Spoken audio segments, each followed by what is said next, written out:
हाय, मेरा नाम महेंद्र चुंडावत। आज हम बात करेंगे प्रोस्पेक्टिंग की इनविटेशन स्क्रिप्ट। मैं आपको आज ऐसी स्क्रिप्ट शेयर करने जा रहा हूँ जो मैं मेरे बिजनेस में काफ़ी यूज़ करता हूँ और उसमें काफ़ी सफलता मिली है।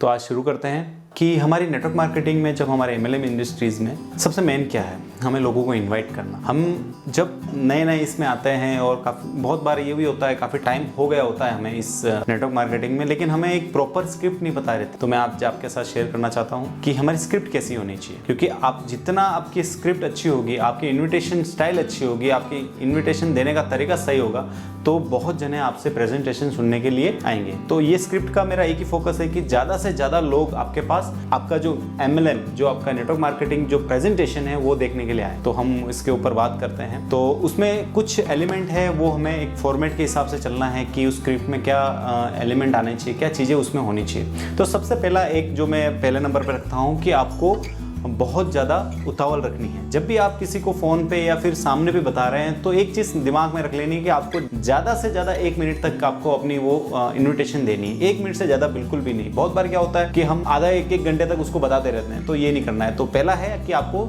जल्दी करनी है, बी हरी। सेकेंड है आपको एक्साइटमेंट दिखानी है। जो भी आपकी इनविटेशन होगी, जिसको भी आप बता रहे हैं, उसमें एक्साइटमेंट का जो एलिमेंट है वो बहुत ही जरूरी है। तीसरी बात करता हूं जो मैं आपको डिस्क्राइब करने वाला हूं। जो तीसरा है कि आपको अपने जो भी प्रोस्पेक्ट है उनको ये चीज़ जरूर बतानी है कि मेरे पास ऐसी एक इंपॉर्टेंट जो चीज़ है जो मैं आपके साथ शेयर करना चाहता हूँ और आपको वो चीज़ सुननी चाहिए, वो भी एलिमेंट रखना है उसके अंदर। और चौथे नंबर पे आता है कि आपको अपने प्रोस्पेक्ट के साथ टाइम शेड्यूल करना है, उससे समय लेना है कि कौन से दिन हम मिल सकते हैं और हमारी बात कर सकते हैं। तो इन चारों को मैं थोड़ा सा डिस्क्राइब करना चाहता हूं जिससे आपको हेल्प होवे कि क्यों ये चारों चीज़ें होनी चाहिए, और कुछ मैं आपको टिप्स भी दूंगा इसके अंदर।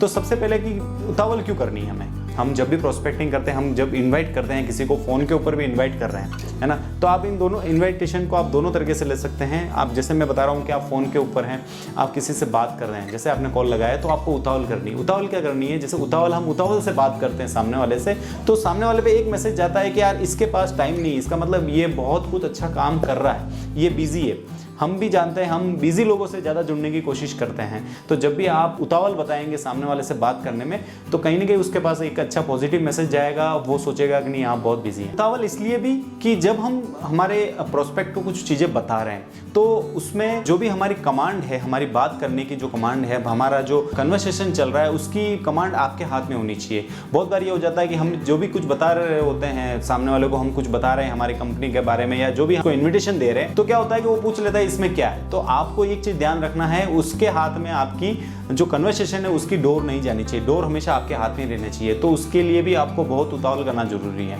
हम दूसरी बात करते हैं कि एक्साइटमेंट चाहिए। जो भी आपके इन्विटेशन है उसमें एक्साइटमेंट होना चाहिए। एक्साइटमेंट से क्या होता है कि सामने वालों को समझ में आता है कि यार इनके पास कुछ अच्छी चीज है ना, जिससे ये इतना एक्साइटेड है और बताने के लिए इच्छुक भी है, लेकिन अभी ये नहीं बता रहे हैं, है ना। तो एक्साइटमेंट बहुत जरूरी है। आप एक्साइटमेंट रखिए, और नॉर्मली जो आपका नेचर एक्साइटमेंट वाला है तो कोई तकलीफ नहीं है, आप एक्साइटमेंट बता सकते हैं। लेकिन जैसे आप मेरे जैसे हैं, इतना एक्साइटमेंट नहीं बता सकते आप, लेकिन आपको इस चीज़ में थोड़ा सा एक भले लगे तो एक्टिंग कर लीजिए एक्साइटमेंट की, जिससे सामने वाले के ऊपर एक अलग तरह का असर हो जाए।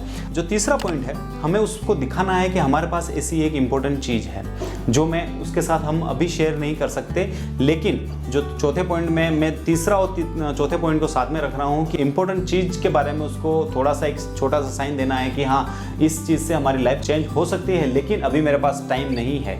क्या हम शेड्यूल कर सकते हैं टाइम को? आप बताइए हम कब मिल सकते हैं। यस, आपको शेड्यूल करना है टाइम को। आपको एट ए टाइम, जैसे आप फोन के ऊपर फर्स्ट टाइम बात कर रहे हैं तो एट ए टाइम आपको हर चीज़ नहीं बता देनी। आपको उसको मिलने के लिए, प्रेजेंटेशन देने के लिए आपको उसको इनवाइट करना है। जब वो बंदा आपके सामने बैठेगा तब आपको उसको प्रेजेंटेशन देना है। ये हमें बिल्कुल ध्यान रखना है, और इस फॉर्मेट को बिल्कुल भी नहीं तोड़ना है। इस फॉर्मेट को हमें पूरा ध्यान रखना है, और आप, मैं गारंटी के साथ बोल रहा हूँ, इसके आपको बहुत अच्छे फायदे मिलेंगे। तो आप उसको शेड्यूल कर सकते हैं। बहुत बार ये होता है कि हम जैसे कोई मॉल में हैं या फिर किसी से भी हमारे जान पहचान वाले रास्ते में कोई बंदा मिल गया है, और आप वही फॉर्मूला वहाँ पे भी एनर्जी आप लगा सकते हैं, तो उतावल दिखा सकते हैं, आप एक्साइटमेंट दिखा सकते हैं, उसके साथ शेड्यूल कीजिए टाइम। तो आप बोलिए कि हाँ मेरे पास ऐसी चीज़ है लेकिन अभी मेरे पास टाइम नहीं है, मेरे पास कुछ ही मिनट है, मैं जा रहा हूँ और हम शाम को मिलते हैं। वो बोलेगा कि क्या है, तो आप उसको बोल दीजिए शाम को मिलते हैं। और जब हमने शेड्यूल कर दिया है शाम का टाइम, फिर उसके बाद भी आप थोड़ा एक्साइटमेंट दिखा सकते हैं, उससे आपकी क्लोजिंग बहुत अच्छी होगी। उसका मैं आपको बता रहा हूँ कि जैसे शाम आपका, जैसे आपने दे दिया है कि शाम का टाइम दे दिया कि हाँ हम 7 बजे मिलते हैं और मैं आपको पूरा प्रेजेंटेशन दिखा दूंगा, अभी मैं जा रहा हूँ। अभी जैसे 7 बजने वाले हैं, थोड़े से पहले आप उसको एक और कॉल कर दीजिए कि आज मेरे पास टाइम नहीं है, हम कुछ 2-3 दिन के बाद और टाइम शेड्यूल कर लेंगे, मैं आपको बाद में बता दूंगा कि हम कब मिल सकते हैं। और इस तरह से आप उसको क्यूरियोसिटी पैदा कर सकते हैं। अभी इस चीज़ से क्या होगा, वो बंदा सोच रहा होगा यार इस बंदे के पास इतना ये बता रहा है कि और हमने टाइम भी शेड्यूल किया था फिर भी ये टाइम नहीं दे पा रहे, ऐसी चीज़ क्या है। मैं आपको गारंटी के साथ बोल सकता हूँ कि उसको रात को नींद नहीं आएगी। लेकिन जब आप 1-2 दिन के बाद उसके साथ टाइम शेड्यूल करेंगे और फिर वो बिल्कुल भी आनाकानी नहीं करेगा। जब आप टाइम शेड्यूल कर रहे हैं 2-3 दिन के बाद, वो फटाक से आपके साथ बोल देगा कि हाँ इस दिन हम बैठ जाते हैं। अब जब आप उसके साथ प्रोस्पेक्टिंग करेंगे, आप उसको प्रेजेंटेशन दिखाएंगे, मैं आपको गारंटी के साथ बोलता हूँ कि 10 में से 7 लोग आपके साथ हो जाएंगे और आपके साथ काम करना चालू कर देंगे। ये स्क्रिप्ट मेरे बिजनेस में बहुत काम आई है और मैं चाहता हूँ कि आप भी इस चीज़ को यूज़ करें। और कुछ और भी आपको जानकारी चाहिए तो आप मेरे वेबसाइट पे आ सकते हैं, आप वहाँ पे जाइए, बहुत सारी चीज़ें मैंने ब्लॉग डाले हुए हैं, आप पढ़िए। और आप पर्सनली जो मेरे से कॉन्टैक्ट करना चाहते हो तो वहाँ पे एक फॉर्म दिया हुआ, सबमिट कीजिए, मैं पर्सनली आपसे बात करूँगा। So thank you very much.